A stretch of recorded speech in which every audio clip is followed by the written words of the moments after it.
Hey, so I am doing a reflective journal 3.1 on each of the case studies. I rewatched the last Big Blue Button because I was having a hard time remembering what our case studies were about. But anyways, I kind of wrote some notes down because I feel like we've seen all of these scenarios. So I was just going to kind of touch on how we've seen it play out and things like that. Primip, everybody loves a mole tip, right? With the Primip, Amy, the first time when you went, when the midwife goes there, she's 2 centimeters, and they asked her to rest. I feel like we have this often because they're in prodromal labor or they're in early labor and they're like, wow, something's finally happening. But it's not really. So we encourage people to not, Primips especially 411, not necessarily 511, because they always think, the beginning of labor, not always, but that's generalized. A lot of the times they think that like the beginning of labor is like, I need to get to the birth center right now. And we have had a few fast Primips, not super often, but occasionally. The second time when they go back, 6 centimeters, 100% effaced, 0 station.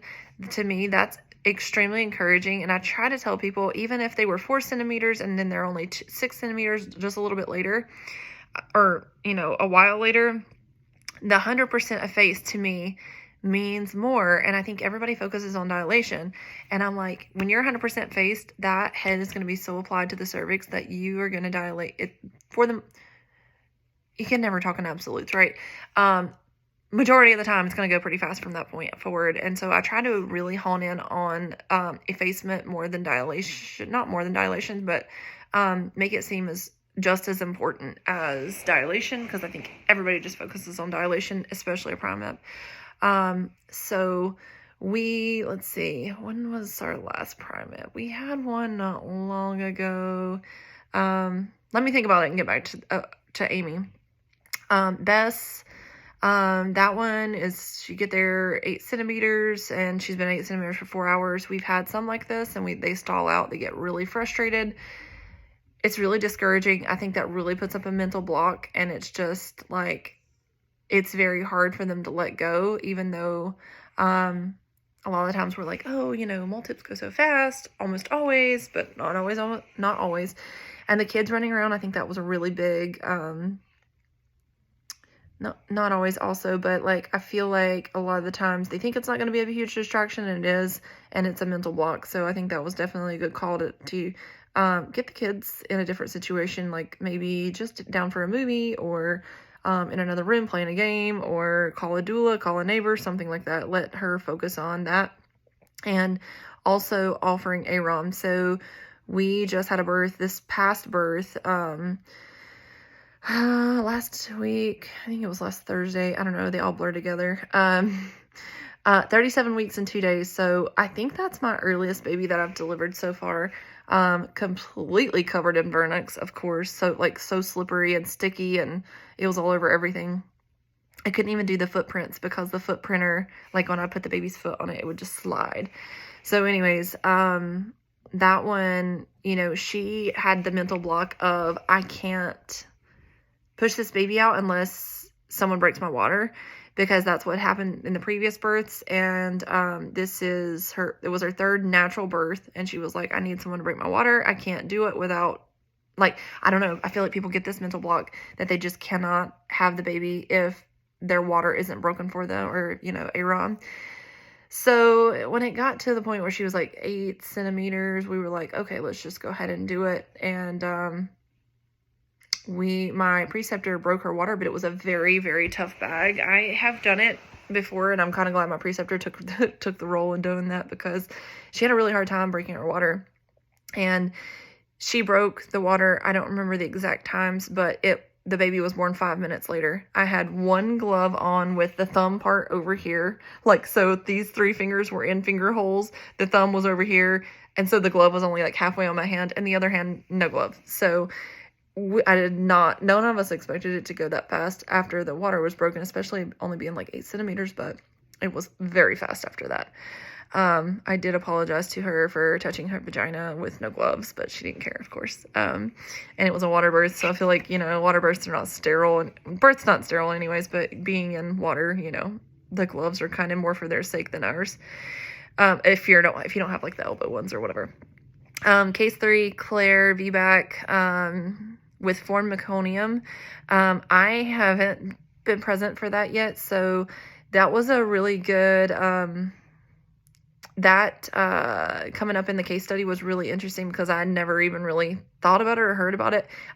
I feel like if it happened in birth, I would instinctively think something was off, but maybe not. Maybe, because meconium's not always emergency. So, but formed meconium would be weird, I think. So I think it would trigger something in my head. But before that, I never really thought about it, never heard about it. So before that case study, so I'm glad it was brought up because now I would obviously definitely be more proactive in a situation like that to see if the baby's breech, encourage a vaginal exam, and do some better Leopold maneuvers, even though that's not always, it's not always 100% of knowing if the baby's head down. We don't have an ultrasound machine. I really want the little butterfly thing, but we don't have one right now, so we would have to just probably do a cervical exam if the client consented. We also are in a state where we cannot do breech births, Arizona, but I say that we would probably call EMS. My preceptor has been a midwife for 40 years, so she has a ton of experience. She has delivered breech babies accidentally. And so that really, there's a lot of nuances with her being a midwife for so long. She was a midwife for 30 plus years at the hospital, so she has a little bit more allopathic methods sometimes. So we don't see eye to eye on a lot of things. She actually just told someone today, if it were up to Jessica, she would never do a cervical exam. And while that's kind of true, I don't feel like they're super necessary. I don't like doing them. I feel like they're invasive. I don't feel like they tell us a lot of information unless it's medically indicated for some reason. And I am not good at them, and you can only get good at them by practicing them. So I don't get much better at them because I don't like doing them. I do them when I have to. I always feel very, what's the word? I feel incompetent when I do it. Like, I don't feel like I know what I'm doing, so it makes me very insecure. Back to the first case study, Amy the primate. We have had this happen a few times where they've come in. I don't feel like we've ever sent anyone home, though. I'm trying to think. Because we primarily do birth center births. We do a handful of home births, but I don't feel like we've ever had a situation so far, and I've only been there for a little over a year, so for me, I don't think that we've had a situation where we've came in and a primate was very early. Well, we have had some that are really early, but we usually end up keeping them. I feel like that's where they want to be. I feel like it actually does let them, the mental, I feel like that does have a mental aspect to the labor if they get where they're going. Sometimes I think it can help if they get where they're going, like the birth center, then they can relax a little bit more. For some people, it's the opposite. We did have a multip not long ago that was 2 centimeters when she came in, having really strong contractions, good labor pattern.